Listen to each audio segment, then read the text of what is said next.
t'adorer. Moi je veux t'adorer. Quand je regarde ma vie, je ne sais quoi te dire, si ce n'est que t'adorer. Quand je regarde mon existence, pour lui donner un sens, ce n'est que t'adorer, t'adorer. Qui suis-je pour me dresser devant toi? Toi éternellement roi, je n'ose même pas te regarder, si ce n'est que t'adorer. Toi qui brille de mille feux, regarde comme mon cœur est heureux. Bonsoir, bonsoir. Bonsoir les Ivoiriens. Bonsoir les Ivoiriens. Bonsoir, monsieur. Bonsoir. Bon, monsieur, tout d'abord, on va parler un peu de la situation que vit actuellement la Côte d'Ivoire. Précisément, la situation que vit Cocody Danga et toutes les cités Sikoji. Donc d'abord, on va commencer par quelques questions que je vais vous poser. Monsieur, pourquoi la Sikoji détruit-elle les maisons? Et qu'est-ce qu'elle envisage d'en faire? Pourquoi la Sikoji détruit ses maisons et qu'elle envisage de faire? Vous voyez? Je ne comprends pas la Sikoji, ce qu'elle a avec ces personnes qui n'ont pas d'argent, qui ont vécu dans ces maisons-là pendant combien d'années? Vous voyez? La Sikoji, normalement, quand tu veux casser une maison, d'abord, tu donnes 3 mois. Vous voyez? 3 mois avant que ces personnes-là quittent. Mais ici, il se trouve que c'est une maison d'État. Tu comprends? Depuis combien d'années? Avant que l'existence même avant que la Sikoji ne naisse.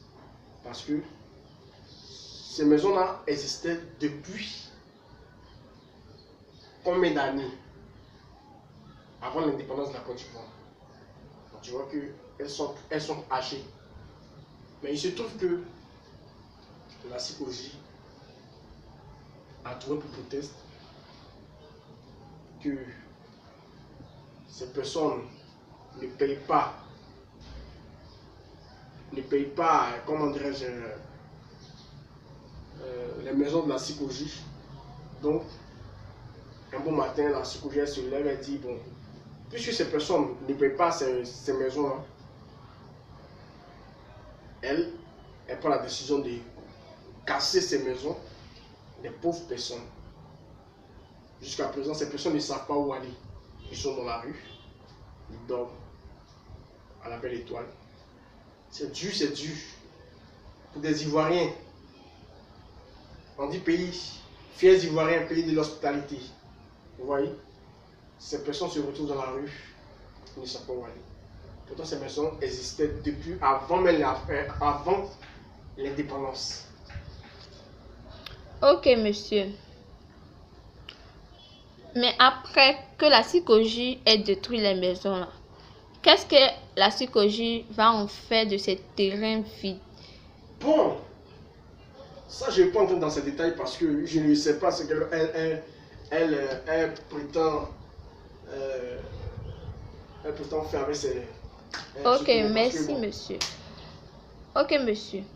Qu'est-ce que l'État de la Côte d'Ivoire fait vis-à-vis de cette situation? Bon,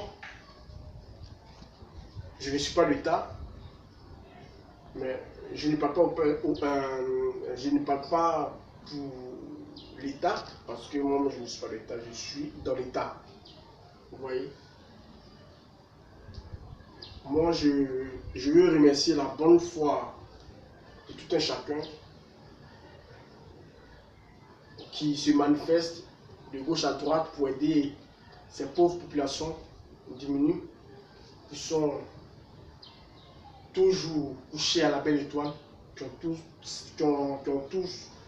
ce problème, qui ne savent pas où dormir, ils ne savent pas où aller. D'autres même, ils ne connaissent même pas les villages. Vous voyez?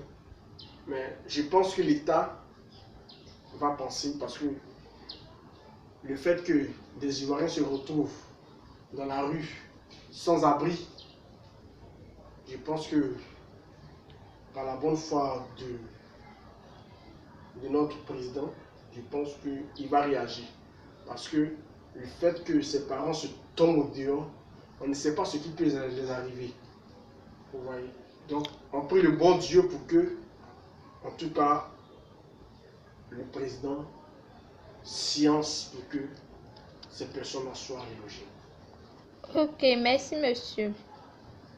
Mais après que les maisons soient détruites, la population est-elle relogée par la CICOJ ou par l'État?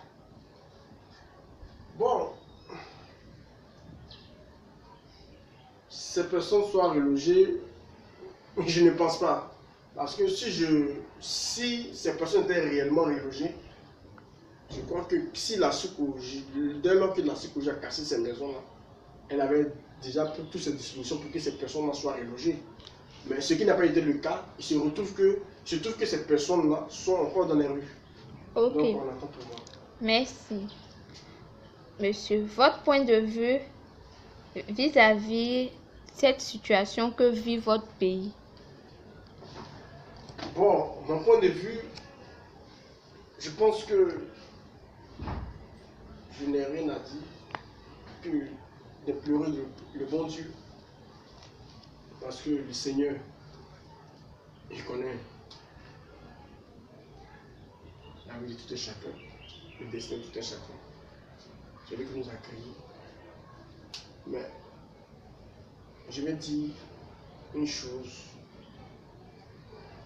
que l'État peut se moins sciencer pour que ces personnes soient relogées. Ok, monsieur, merci. Nous allons prendre là votre mot de fin. Le mot de fin, c'est pour dire merci pour ces personnes qui se manifestent de gauche à droite, qui passent le temps à aller faire Cocody Danga pour dire Yakou à ses familles pleurer, parce que c'est pas facile pour eux de dormir à la belle étoile. C'est pas facile. Quelque chose peut les arriver. Quelque chose peut les arriver. On peut les agresser. Vous voyez. Nous prenons le bon Dieu pour que Dieu ait sa main sur ces populations-là. Car ils ne savent pas où aller. C'est du coup. Ils n'ont pas d'argent. Ils n'ont pas d'argent. Ils ont personne derrière eux. Nous devant eux. Je pense que Dieu touchera le cœur de toute une population ivoirienne pour que ces personnes soient soutenues pour venir en aide à cette population. Ok, merci monsieur. Et nous espérons également que cette situation soit résolue vis-à-vis de ce pays. Et merci encore pour cette interview.